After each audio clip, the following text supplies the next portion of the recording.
Há encontros que parecem escritos nas estrelas, conexões tão intensas que desafiam o tempo, o espaço e a lógica.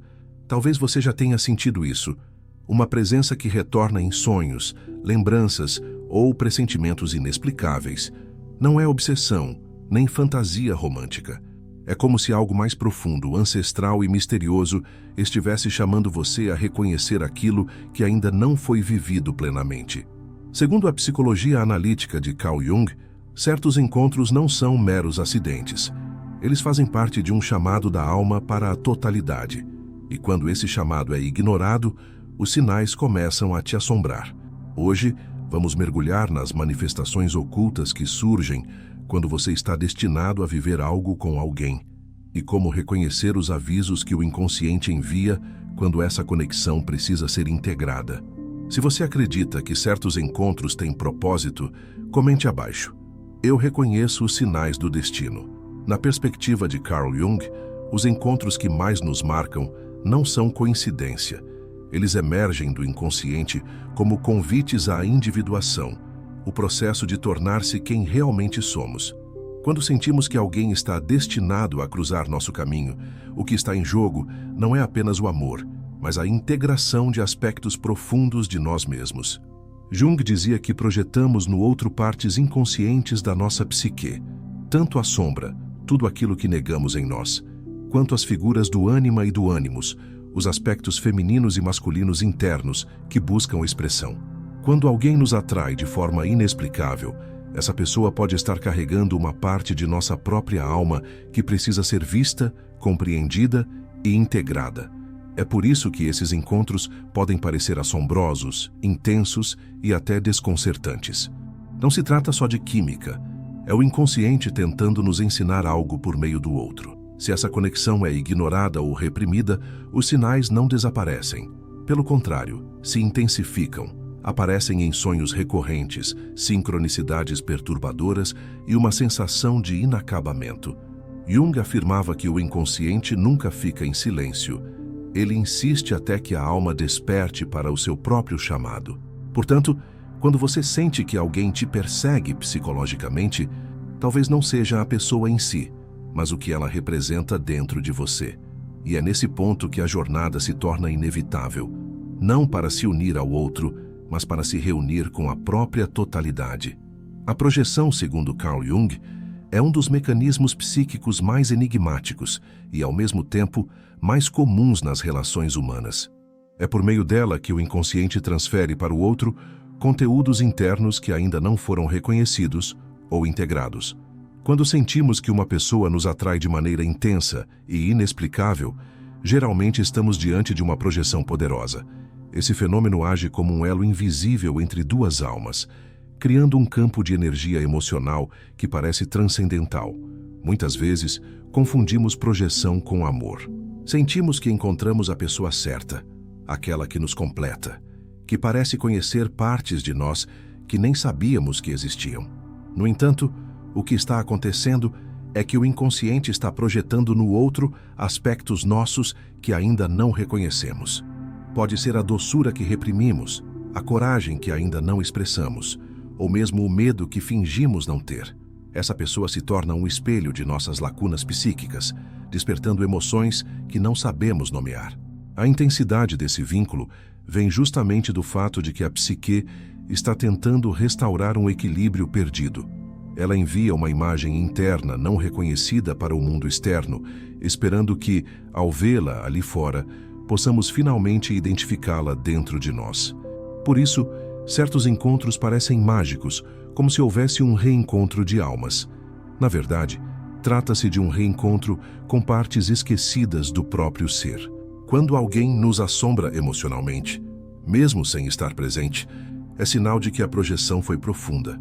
Pensamentos insistentes, sentimentos confusos, saudades sem fundamento real, tudo isso aponta para um conteúdo inconsciente que precisa ser revisto. Jung dizia que enquanto não tornamos consciente o que está no inconsciente, esse conteúdo continuará a dirigir nossa vida e nós o chamaremos de destino. Reconhecer a projeção não é fácil. Exige coragem para admitir que talvez não seja o outro que é especial, mas sim o que ele desperta em nós. A tendência natural é manter o outro idealizado, acreditando que a conexão só existe por causa dele. Mas ao retirarmos a projeção, percebemos que o que nos encantava era a imagem que nós mesmos colocamos ali.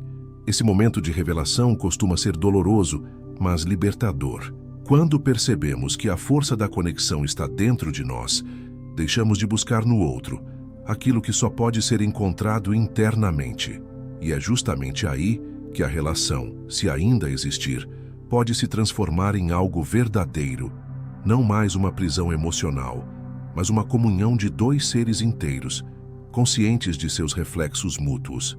É importante destacar que a projeção não é negativa em si. Ela é uma etapa necessária no processo de individuação. Através dela, o inconsciente nos força a ver o que não queremos olhar. A figura do outro é um portal, uma convocação. Se respondermos com presença e responsabilidade, podemos transformar a obsessão em consciência, o apego em aprendizado e o destino aparente em escolha real. Por isso, quando uma conexão emocional parece te seguir, invadir seus pensamentos e influenciar suas decisões, pergunte-se: o que essa pessoa está revelando sobre mim? Talvez o verdadeiro encontro que esteja tentando acontecer não seja entre você e o outro, mas entre você e uma parte esquecida de si mesmo. É essa a função mais profunda da projeção: abrir o caminho para o autoconhecimento. A sombra, no pensamento de Carl Jung, representa tudo aquilo que a consciência recusa a ver em si mesma: traços, impulsos, memórias e desejos que julgamos inaceitáveis. No entanto, ela não desaparece. Pelo contrário, ganha força no inconsciente e se manifesta de maneiras indiretas, muitas vezes por meio de outras pessoas. Quando sentimos que alguém nos perturba, nos tira do eixo ou provoca reações intensas que não conseguimos controlar, estamos provavelmente diante de uma ativação da sombra. E é justamente aí que surgem os vínculos mais profundos. Às vezes, aquela pessoa que parece destinada a nós, que permanece viva em nossos pensamentos ou sonhos, é também aquela que mais nos provoca desconforto. Podemos amá-la intensamente e, ao mesmo tempo, rejeitar aspectos dela com igual força. Essa ambiguidade emocional é típica da atuação da sombra. Ela nos atrai e nos repele, nos conecta e nos fragmenta, como se despertasse em nós um conflito entre a imagem que queremos sustentar e a verdade que tememos encarar. Jung alertava que o verdadeiro encontro com o outro exige o enfrentamento da sombra. Não existe vínculo autêntico sem esse processo, pois é nela que habitam os conteúdos mais reprimidos e, ao mesmo tempo, mais transformadores da psique. Quando projetamos nossa sombra no outro, o que vemos são nossos próprios traços ocultos, refletidos em suas atitudes, palavras ou comportamentos. E se essa pessoa permanece presente, mesmo à distância, é porque a lição ainda não foi assimilada. O vínculo que sentimos não é apenas emocional, é psíquico, e seu propósito é a reintegração dessas partes divididas de nós mesmos. Os conflitos, nesse contexto, não são sinais de incompatibilidade, mas sim de que algo profundo está sendo revelado. Quanto mais alguém nos desafia, mais chances temos de crescer.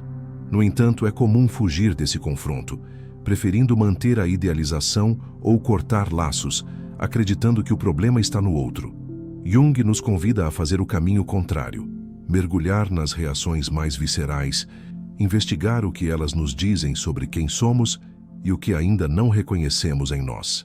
Esse processo pode ser assustador, pois a sombra contém tudo aquilo que negamos. Ela é formada desde a infância, quando aprendemos o que deve ou não deve ser aceito.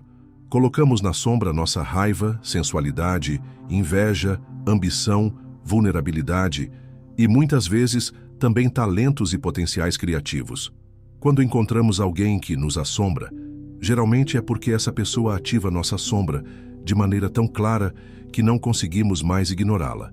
Relacionamentos que carregam esse tipo de tensão são, frequentemente, confundidos com toxicidade. Mas há uma diferença fundamental. Enquanto relações tóxicas drenam nossa energia e nos aprisionam em padrões destrutivos, vínculos que envolvem a sombra exigem crescimento e transformação. Eles nos desafiam a sair da zona de conforto, a rever crenças, a abandonar máscaras e a confrontar verdades internas que evitamos há muito tempo. A sombra, quando reconhecida e integrada, deixa de controlar. Ela se torna fonte de força, autenticidade e presença. Quando conseguimos enxergar no outro aquilo que antes julgávamos ou temíamos, damos um passo essencial em direção à totalidade. Passamos a amar de forma mais consciente, pois não buscamos mais alguém que nos salve ou nos preencha, mas alguém com quem possamos compartilhar a jornada da alma, com todas as suas luzes e escuridões. Se uma pessoa continua surgindo na sua vida psíquica, mesmo após o afastamento físico, observe os conflitos que essa conexão desperta. Eles são mapas do inconsciente, guias para o que ainda precisa ser olhado com honestidade. O vínculo oculto não está no que o outro é, mas no que ele representa para o seu processo de cura e evolução. E é justamente isso que torna certos encontros inesquecíveis. Eles não vêm para completar você, mas para despertar partes que estavam adormecidas dentro de você. Dentro da psicologia analítica de Carl Jung, os arquétipos do ânima e do ânimos ocupam um lugar essencial na estrutura da psique. Representam, respectivamente, o aspecto feminino presente na psique do homem e o aspecto masculino presente na psique da mulher.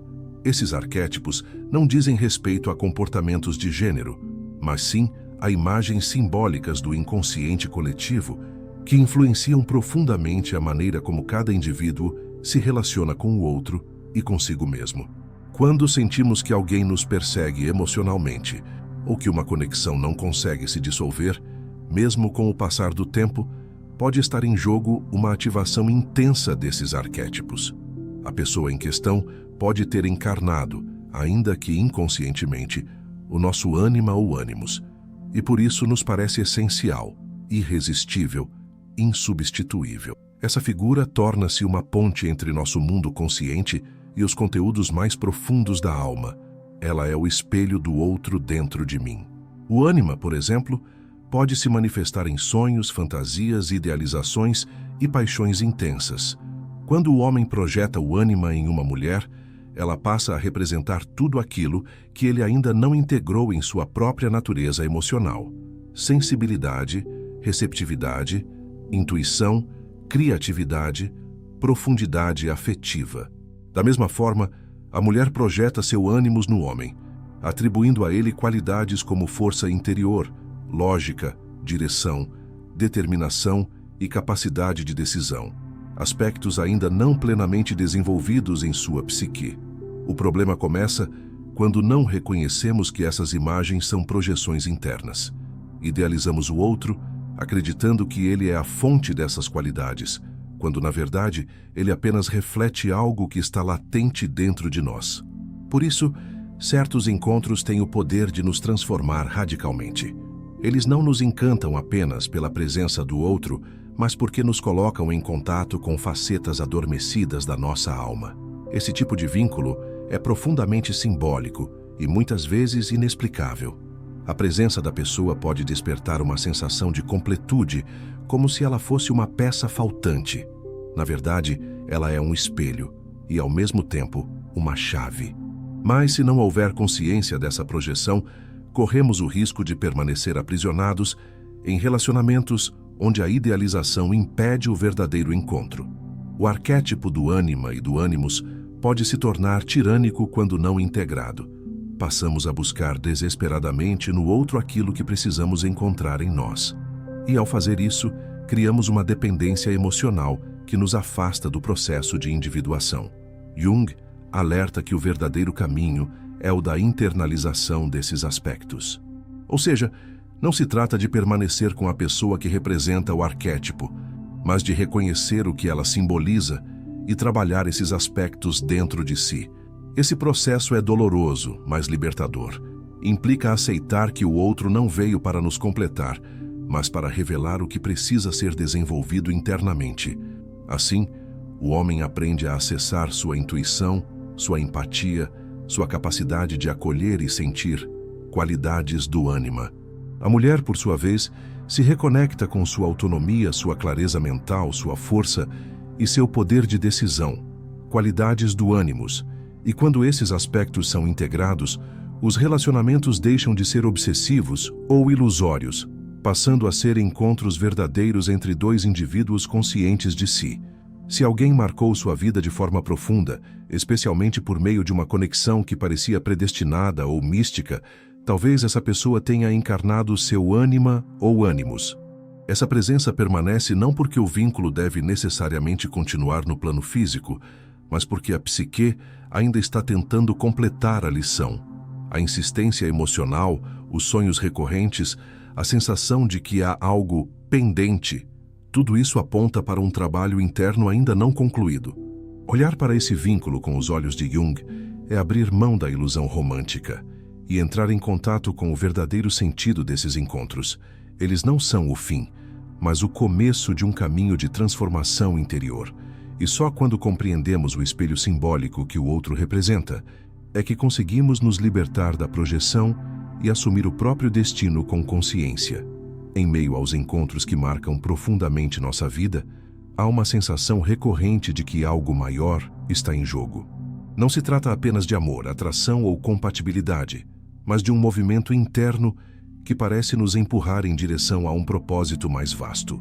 Carl Jung nomeou esse movimento como processo de individuação, o caminho pelo qual o ser humano se torna aquilo que realmente é. E dentro dessa jornada, certos encontros funcionam como catalisadores inevitáveis da transformação psíquica. Quando sentimos que estamos destinados a alguém, muitas vezes é porque esse encontro aciona partes do inconsciente que exigem despertar. O destino, sob a ótica junguiana, não é um script externo que nos força a viver determinadas histórias, mas sim uma expressão simbólica do chamado da alma para que nos tornemos inteiros. E os relacionamentos, especialmente os que não conseguimos esquecer, são ferramentas poderosas desse chamado. Eles não surgem para nos oferecer conforto, mas para provocar movimento. O verdadeiro destino de uma pessoa não está atrelado ao outro, mas àquilo que o outro desperta. A sensação de que um encontro tem algo de inevitável geralmente está ligada ao fato de que ele trouxe à tona aspectos psíquicos fundamentais para a expansão da consciência. São experiências que ativam feridas antigas, padrões inconscientes, desejos não reconhecidos e, principalmente, forças criativas adormecidas. E mesmo que o relacionamento não se concretize ou não perdure, ele cumpre sua função arquetípica, abrir portais internos que nos levam a novos níveis de percepção. É por isso que muitas conexões que parecem destinadas se tornam, com o tempo, fontes de dor, obsessão ou perda. Não porque estavam erradas, mas porque foram interpretadas apenas como fins em si mesmas, e não como meios de transformação. Quando resistimos ao aprendizado contido na experiência, a dor se intensifica. A psique insiste, repete padrões, envia sonhos, provoca encontros e coincidências, tudo para que possamos compreender o que precisa ser integrado. A individuação, nesse contexto, exige coragem. Implica desapegar da ideia de que o outro veio para completar nossa história e aceitar que ele veio, na verdade, para revelá-la. O verdadeiro propósito não é ficar com alguém, mas tornar-se quem se é. E nesse processo, cada relação significativa se torna um espelho, uma ferida e uma chave. Não se trata de negar o valor do amor, mas de compreendê-lo sob uma perspectiva mais ampla e profunda.